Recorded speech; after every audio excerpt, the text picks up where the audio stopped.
And the etymology of the word fornix comes from fornis, which means furnace. And in this case, we're referring to where the eternal flame burns, the light of the mind, the pineal gland, the light of human consciousness, which is a photoreceptor.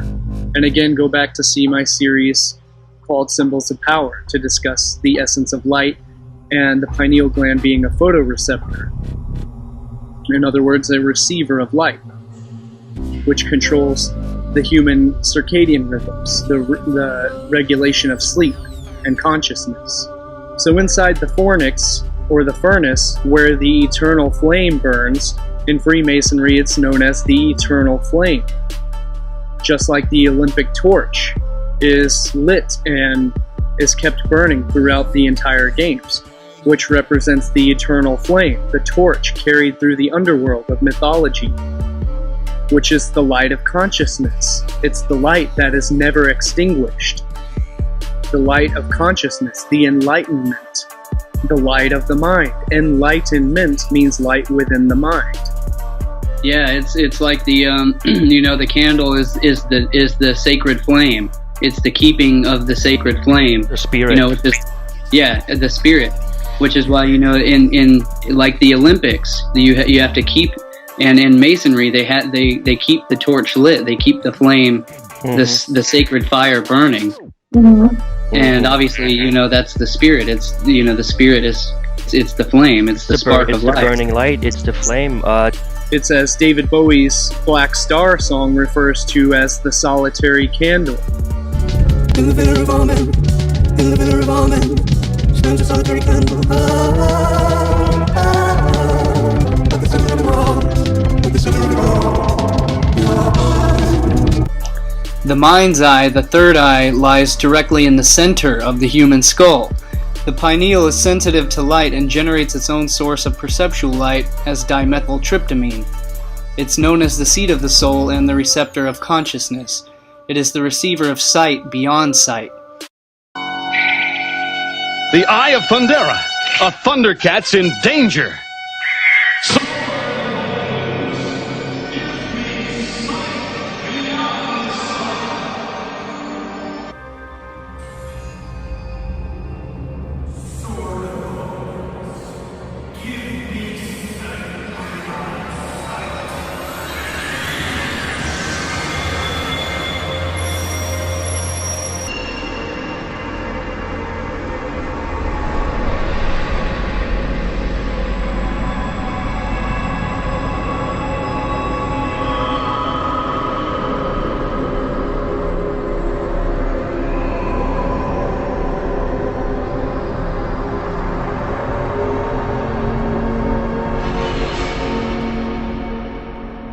The wavelength beyond the visible light spectrum of far infrared to ultraviolet.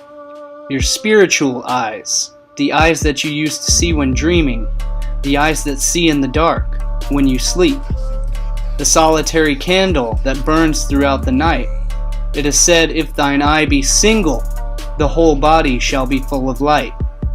And notice how it's called the Villa of Ormond, which, when he says it in his English accent, sounds exactly similar to the Villa of Amen, which, as I've covered in one of my previous articles, the Villa of Amen of the human skull, the foramen being a hole where the nerves pass through. So it's the chamber of Amen, the solitary candle, the eternal flame, the light within the mind, the torch that bears through the underworld, the torch that is lit to carry through the underworld, to guide the passage through the underworld, to guide the way through death and into rebirth and eternal life. And the word fornix is where we get the word fornication, because a fornix was also referred to as a vaulted chamber. In other words, it was linked and related etymologically to a brothel, or in other words, a place where you go for fornication. In ancient times, which was known as sacred sexuality or sacred prostitution.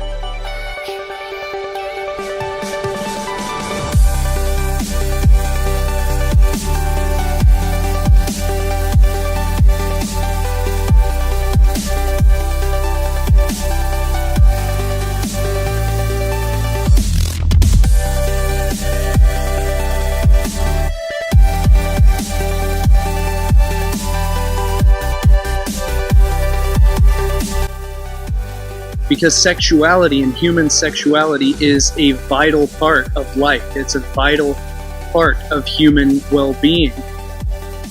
Everyone has sexual needs that need to be met, and in ancient times, this was referred to as sacred because it was the oldest profession, the oldest service offered to people in order to relieve their physical ailments, to relieve their psychic traumas.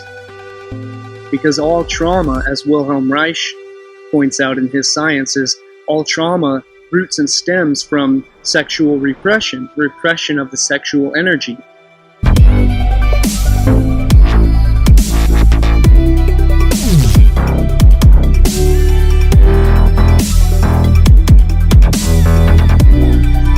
And through healthily circulating sexual energy is what promotes well-being and health and vital life force, vitality. Having good sex often has so many health benefits that it's staggering, but it's no surprise. The most important, often missing component is the intimacy, or the spiritual recognition or recognition of your deepest aspect inside another.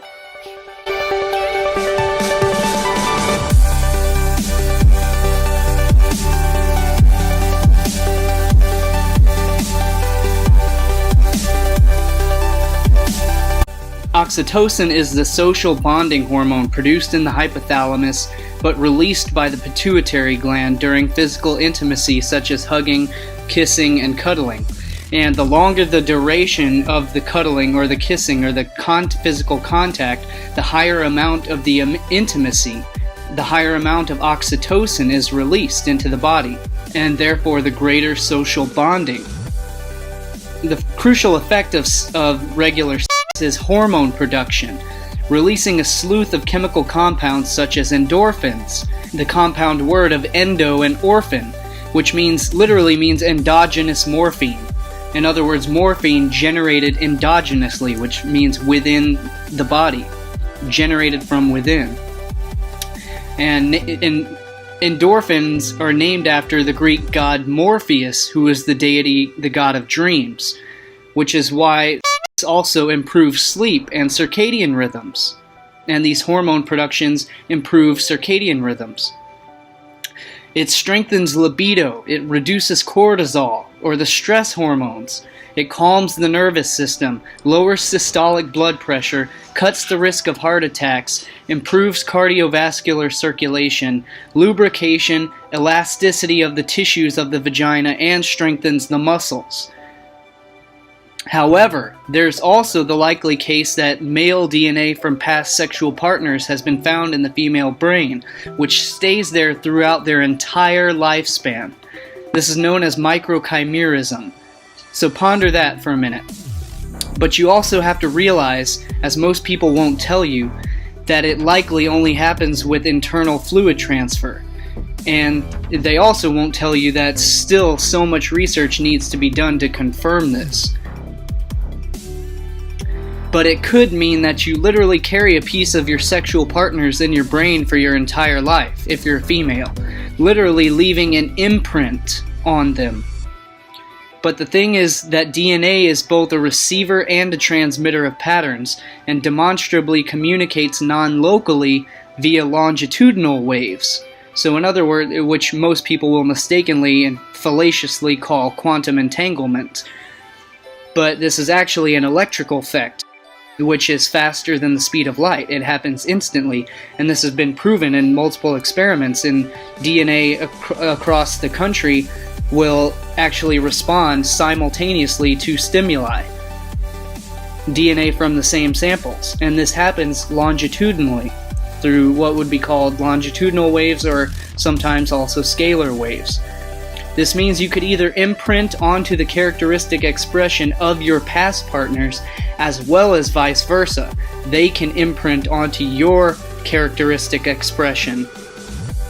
So basically the lesson here is know thyself and heal your personal karma, and therefore you imprint that characteristic onto the expression of all of your past partners, and rather them having their expression imprinted upon your behaviors, your thoughts, and your actions. So this is why self-work is the most crucial aspect of an individual.